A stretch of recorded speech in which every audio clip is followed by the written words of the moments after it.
Hello, how are you doing out there, you wonderful, wonderful lot? So you're thinking about doing a little bit of street photography, or you just want to dip your toes into it. You're looking for a really great street photography camera, but on a budget. Or maybe you've ordered one of these and you're still waiting for your order to be fulfilled and you want something to kind of scratch that itch. Well, don't you go anywhere. I've got the perfect budget street photography camera for you. I think it's probably even one of the best street photography cameras out there. And and all for less than $250. Don't go anywhere. So street photography is one of those things you either get it or you don't get it. And at some points, photographers always try their hand at it and see whether it's something they might like. It's a great way of relieving stress. It's a great way of just honing your skills. Because on the street, when you see a scene, sometimes you only have mere moments to get your settings perfectly correct and to actually take the shot. And they can just flip by like that. For me personally, I've been shooting street photography for around about 10-ish years now, 12-ish years, and it's actually how I started to get into photography. I'm here to tell you, street photography told me everything that I needed to know to even do things like wedding photography. Moments are so fleeting and you really do have to think on your feet. I've got shots that I don't think I ever would have been able to get if it wasn't for my street photography background. So let's not keep you waiting any longer. The street photography camera I'm talking about is the Olympus OMD EM10 Mark I.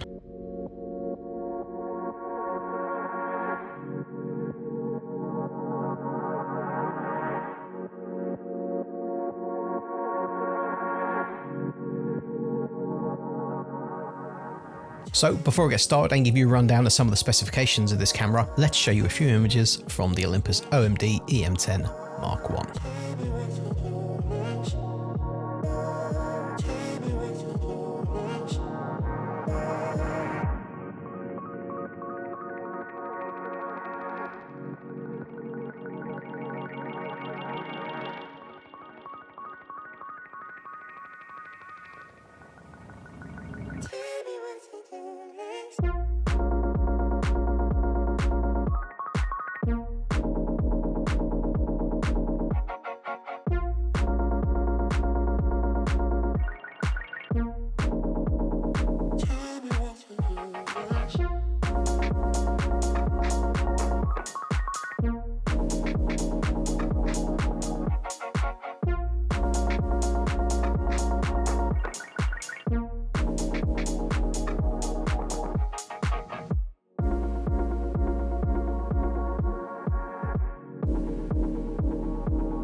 If you find you like this camera, make sure you stick all the way through to the end where I'm going to be giving you a camera which is easily just as good as this, but built like an absolute tank. Make sure you're sticking around for that at the end. So the Olympus OMD EM10 Mark I. It's the original one. This is only a 16 megapixel sensor. It's a live MOS sensor, not a CMOS sensor. More on that in a little bit. It has no AA filter, so this thing is razor sharp. I got sharper images out of this than I got from my Canon 5D Mark III back in the day. It is fantastic. It has a magical 3-axis stabilization built right into this camera. It really is like wizardry. The first time I saw this at work, I couldn't believe how steady the images were. This thing is rock solid. Its ISO range is 200 to 25,600, although to be honest, anything over 1600 on this kind of does, look a little bit like Swiss cheese. You've got to have really good lighting. You can't have none of that dirty light rubbish, or anything over 1600 will look, to be honest, probably pretty terrible. Although that live MOS sensor does give a really nice grain structure. So when you get used to the camera, you kind of know how it works and how it doesn't work and what it'll look like and what it won't look like. Sometimes you can use that higher ISO to your advantage. Its autofocus is contrast based. I believe it's about 81 focus points, controllable via a up, down, left, right D-pad on the back of the camera itself. You can also do it via touch. You can touch to move your focus point. You can actually touch to autofocus, and you can touch to autofocus and take a photograph as well. So when you're out on the street and you're doing the old sneaky photography, you don't want anyone to know you're taking the photo, you can basically pop the flip screen out. It's got a flip screen as well. You can pop the flip screen out, be looking at the back of the screen and literally just touch on the person you want to take a photograph of. It'll autofocus and it'll take the shot there and then for you. And it's so quiet and nobody knows you did it. And as you just heard me say, it does have a angleable screen. It's really, really good. It actually goes to a complete 90-degree. Really handy, really useful. The picture quality on the screen is not the best. It's a 2016 camera. It's not going to knock your socks off.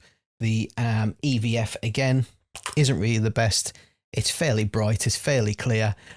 Don't be expecting to do any critical autofocus with either the screen or the EVF. I mean, you can do it. I've had some really good hit ratios using manual focus lenses, my old Canon FD lenses, but it does take some getting used to. It does have focus peaking, which does help. Make sure you change it over to red, and it really makes a difference on being able to see, where you're in focus and where you're not. Bear in mind, it's going to take a little bit of practice if you are going to be manually focusing with this camera. The body of the camera itself is rock solid. It really is built incredibly well. It seems to be a solid metal top, solid metal bottom. The grip here feels to be some sort of faux leather plastic. And you've got a nice little indent here for your thumb. So gripping it isn't, even though it's quite small. I mean, I've only got diddy hands, but it is quite small and it can be a little bit uncomfortable with the little finger underneath. But even so, the inclusion of this thumb grip here, Fuji, you could learn something. The inclusion of this little thumb grip here really does help and stops the camera being fatiguing on the hand when you're using it for a good few hours. Battery life is not exceptional. I believe the rating is for around about 310, 320 shots. I do find myself turning the camera off to save some battery life. In terms of power on, it can take a little while. Let's have a look. You ready? There you go. It's not the quickest camera in the world to turn on, but I find it more than quick enough. A massive bonus that I don't really see a lot of people talking about when it comes to micro four thirds sensors and street photography. What I mean by that is, if you don't know about your sensors, micro four thirds is almost kind of double everything that you find on a full frame. So for instance, this lens I've got right here is a 25mm. This is a 25mm Lumix f1.7 prime lens for micro four thirds bodies. A tiny little neat compact thing. It's very plasticky, build quality isn't great, but the picture quality is lovely. Anyway, this is 25mm. This is actually equivalent of a 50mm full frame lens that you'll find on a full frame Sony, Canon, Nikon, any of the other full frame cameras. So a 25 would be a 50, and it's an f1.7, but the f1.7 also doubles in terms of depth of field. So an f1.7 will actually turn to an f3.4. So why is that so important? And why is that so useful when it comes to street photography and when it comes to focusing on a subject and getting your image? Well, a lot of the problem with these old cameras is their autofocus. I mean, this one is not too bad. It's contrast based. As long as you hit something with, a little bit high and a little bit of dark on there, like maybe a collar of a shirt next to a jacket, it will autofocus and it'll do it fairly soundly and it'll do it quite quickly. But sometimes you can't wait around for that. And sometimes situations cause you to take the image there and then instantly. And that's where zone focusing comes in handy. So the reason why that doubling of the F number is so important when it comes to zone focus and when it comes to street photography is because with zone focusing, what you would do is on your camera, you put your F number up quite high, 5.6, maybe F8, and then you focus on a point maybe 1 meter, 2 meters in front of you. What actually happens is because you've closed down your aperture to a higher F number, your depth of field actually becomes bigger. But when it comes to micro four third cameras, that depth of field F number is doubled. So when you open your lens up to something like F8, what you're actually doing is giving yourself a depth of field of an F16 lens. So when you focus at 1.5 meters, 2 meters in front of you, the actual amount of area you have in focus is so much larger than what it would be on a full frame or a normal APS-C crop sensor. So with a camera like this, as long as you know your equipment and you know your lens, you actually don't need to autofocus. All you need to do is press the button, and everything that's within that parameter will automatically be in focus. It does take a little bit of getting used to, but I found micro four thirds cameras, because of this depth of field increase, are one of the best street photography cameras that you can actually use. And it comes in so handy that you don't need to autofocus. You lift the camera up, you press the button, it's in focus. It's an absolute game changer. It saves so much time. You don't need to autofocus. And believe it or not, this hyperfocusing or zone focusing is one of the reasons why the GR range from Ricoh is one of the most competent, one of the most sought after, and one of the most well-rounded and well-loved, apart from the amazing picture quality that it gives you. Is one of the reasons it's one of the most well-loved cameras, because you can do this zone focus and hyperfocusing via a little bar chart they have at the bottom of the screen. So when you actually set your focus point, it will tell you when things start to be in focus and when things end to be in focus, and it actually tells you the distance meter along the bottom of the screen. Now, this camera won't do that for you, but with a Micro Four Thirds and with the depth of field, being so large, because the F numbers are kind of doubled, it becomes second nature and it's really quick to pick up. So again, I think it's one of the biggest reasons to choose a Micro Four Thirds camera for street photography is that massive depth of field advantage you get when it comes to taking images of people on the street. One other thing that is worth covering when it comes to the Micro Four Thirds system is their actual lenses. So this one here, like I said, is a 25mm f1.7. So it gathers light like an f1.7 lens. Same as a full frame, same as a crop sensor. Although the depth of field is doubled. So this has got the depth of field of a 3.4. And it's like that with all of the Micro Four Thirds lenses, but having the difference in F number allows the lenses to be nice, neat, and compact. You can get some really lovely, neat, compact lenses from the Micro Four Thirds system that are razor sharp and incredible price. One of my favorite street photography lenses was the old Sigma 19mm f2.8. A lot of the images you actually saw earlier on were taken with that 19mm f2.8. But there's so many others to choose from. Loads from Panasonic, loads from Olympus themselves. The 45mm f1.8 from Olympus can be found for under £100. And that works out to be a razor sharp 90mm f3.6 lens, which I know f3.6 doesn't sound fantastic.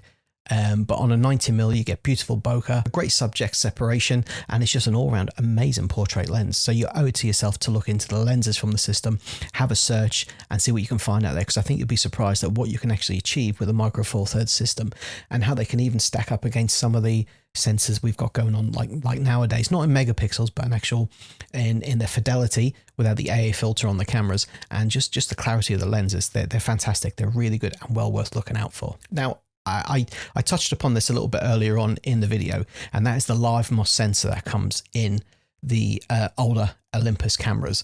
The 16 megapixel one in particular, it did have a particular look to it, and a particular look that I found really drew me in. The colors are fantastic. The files are really lovely to work with. They are some of my favorite images that I've ever taken or have been taken with an Olympus, an older Olympus 16 megapixel Micro Four Thirds sensor. They really are beautiful. And some of the only images that I've ever really printed out, the texture and the quality of the images and the contrast that's brought through on the sensor is really lovely, really great, and I highly recommend it to anyone. Another reason why I think it's worth considering these older cameras, these Micro Four Thirds, these older crop sensor cameras, you'd be amazed how well the Adobe software can actually clean up and add detail to some of these images with the higher ISOs. Bearing in mind you need to keep the settings towards the lower side. I tend to not go over 25, otherwise it makes skin tones look quite waxy. But I really do think you'd be amazed at what you can achieve with these older sensors using modern technology to clean the raw files up. It's quite astounding what you can get. So yeah, that's the Olympus OMD EM10 Mark 1. I have owned the Mark II as well, and that was really great. I've owned the EM5 Mark 1 and Mark II, and they were really good. And I did promise you at the very end of this video a camera which is easily just as good, but for those people who really want something quite tough and quite rugged to take out there, take to the beach, take out in the rain, sleet, snow, whatever you want. And that is the OMD EM1. Now, that camera model was the flagship from Olympus, and that thing has got stunning weather sealing. It's got an amazing body, a nice deep solid grip, slightly better battery life, and the autofocus is better as well. And that camera to me is easily, I would say, one of my favorite cameras of all time. The menus are nothing spectacular, but the ergonomics of the actual camera itself and the way it feels in the hand is really superb. And I've seen them for only, I would say, $300 or so, 250, 240 pounds. I've even seen them as cheap as 180 pounds, which is about 230, 240 dollars. So for not much more than the OMD EM10, and sometimes even cheaper because people don't know what they've got on their hands, they're insane selling them that cheap, you can get yourself something easily as good as this, with a slightly better in-body image stabilization, even better ergonomics with a nice deep grip and loads of customizable buttons. And that, to me, if you don't mind a body which is a little bit bigger, but it's an actual flagship tank of a body, I would say look at that one. It is a beautiful camera, it's superb, and you won't regret picking it up. So that is it from me. I hope you've enjoyed this video. I hope you've learned a little something about Micro Four Thirds as a street photography camera. And yeah, if you are waiting for a Fuji, I hope I hope yours turns up soon. They're an incredible camera. I've got a review of this one coming up soon. And also a bit of a side-by-side with the Olympus OMD EM10 and my old Canon 5D Mark I, because why not? So yeah, thank you for listening to me ramble on. If you found anything I've talked about today useful, consider liking and subscribing if you can. More videos like this are going to be coming your way. And yeah, have yourself a great day wherever you are. I love your face.